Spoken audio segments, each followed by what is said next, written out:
നമസ്കാരം. ഉണ്ണി മുകുന്ദൻ ഇന്നലെ ഫേസ്ബുക്കിൽ ഒരു കുറിപ്പിട്ടു. ഒരു 2 ലക്ഷത്തോളം സബ്സ്ക്രൈബേഴ്സ് വരുന്ന ഒരു യൂട്യൂബ് ചാനലിന്റെ വീഡിയോ ലിങ്കാണ് അദ്ദേഹം പോസ്റ്റ് ചെയ്തത്. ആ വീഡിയോയുടെ ഉള്ളടക്കത്തിൽ 2 കാര്യങ്ങളാണ് അവതാരകൻ പറയുന്നത്. ഈ അടുത്ത കാലത്ത് കോഴിക്കോട് സ്കൂളിൽ നടന്ന ഗണപതി ഹോമത്തിനെ കുറിച്ചും ജയ് ഗണേഷ് സിനിമയെ കുറിച്ചും. ഇത് രണ്ടും തമ്മിലുള്ള ബന്ധം എന്ന് പറയുന്നത് ഗണപതി തന്നെയാണ്, അല്ലാതെ ഒരു ബന്ധവുമില്ല. ഈ 2 വിഷയങ്ങളെയും യോജിപ്പിച്ച് അദ്ദേഹം ജയ് ഗണേഷ് സിനിമയെ ആവുന്നത്ര ഡീഗ്രേഡ് ചെയ്തിട്ടുണ്ട്. അതിനെതിരെയാണ് ഉണ്ണി മുകുന്ദൻ ഇപ്പോൾ പ്രതികരിച്ചിരിക്കുന്നത്. ഉണ്ണി മുകുന്ദന്റെ ഫേസ്ബുക്ക് കുറിപ്പ് ഇംഗ്ലീഷിലാണ്. അത് മലയാളത്തിലേക്ക് ഗൂഗിൾ ട്രാൻസ്ലേറ്റ് ചെയ്തതിന്റെ വാക്കുകൾ ഞാനിവിടെ വായിക്കാം. ജയ് ഗണേഷ് ഒരു സിനിമ എന്ന നിലയിൽ എന്താണെന്ന് ഈ മനുഷ്യൻ അറിയില്ല. ഇക്കൂട്ടർ എന്റെ സിനിമകളെ അവരുടെ രാഷ്ട്രീയ വീക്ഷണവുമായി ബന്ധിപ്പിക്കുന്നത് സൗകര്യപ്രദമാണെന്ന് ഞാൻ പൂർണ്ണമായും മനസ്സിലാക്കുന്നു. പുറത്തു വരുന്ന ഓരോ സിനിമയും എന്റെ രാഷ്ട്രീയ അരങ്ങേറ്റത്തിനുള്ള ചവിട്ടുപടിയല്ലാതെ മറ്റൊന്നുമല്ലെന്ന് ജനങ്ങളെ ബോധ്യപ്പെടുത്താൻ കഠിനമായി ശ്രമിക്കുന്നു. ഞാൻ തികച്ചും അഭിനന്ദിക്കുന്നു. മോഹിക്കുന്ന ഒരാളുടെ വീഡിയോ പങ്കിടുകയും അവന്റെ പരിധികൾ ഉയർത്തുകയും കേരളത്തിലും പരിസരങ്ങളിലും നടക്കുന്ന എല്ലാ കാര്യങ്ങളെയും ജയ് ഗണേഷ് സിനിമയുമായി ബന്ധിപ്പിക്കാൻ തീവ്രമായി ശ്രമിക്കുകയും ചെയ്യുന്നു. എന്റെ മാർക്കറ്റിംഗ് ഗിമ്മിക്കിന്റെ ഉൽപ്പന്നമായി സംഭവിക്കുന്നതെല്ലാം ഉണ്ടാക്കുന്നു.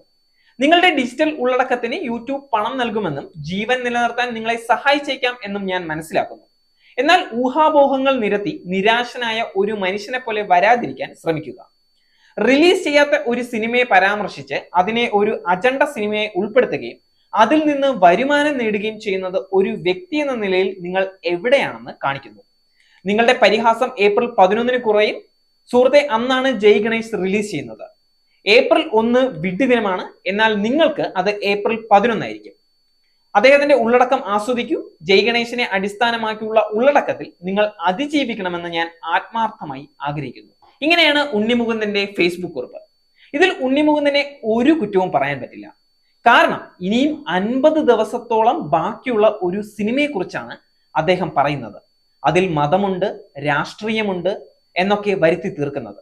ഇതിനു മുമ്പും നമ്മൾ പലതവണ കണ്ടതാണ് ഉണ്ണി മുകുന്ദനെ പറ്റിയുള്ള ചർച്ചകളും വാർത്തകളും. ഈ അടുത്ത കാലത്ത് അയോധ്യ രാമപ്രതിഷ്ഠാ ദിനത്തിൽ വിളക്കുകളിൽ ദീപം തെളിയിക്കാത്തവരും ജയ് ശ്രീറാം വിളിക്കാത്തവരും എന്റെ സിനിമ കാണരുത് എന്ന് ഉണ്ണി മുകുന്ദൻ പറഞ്ഞു എന്ന തരത്തിലുള്ള വാർത്തകൾ. ഇതൊക്കെ എത്രത്തോളം ഒരു സിനിമയെ ബാധിക്കും എന്ന് നമുക്ക് ചിന്തിച്ചാൽ തീരാവുന്ന പ്രശ്നമേ ഉള്ളൂ.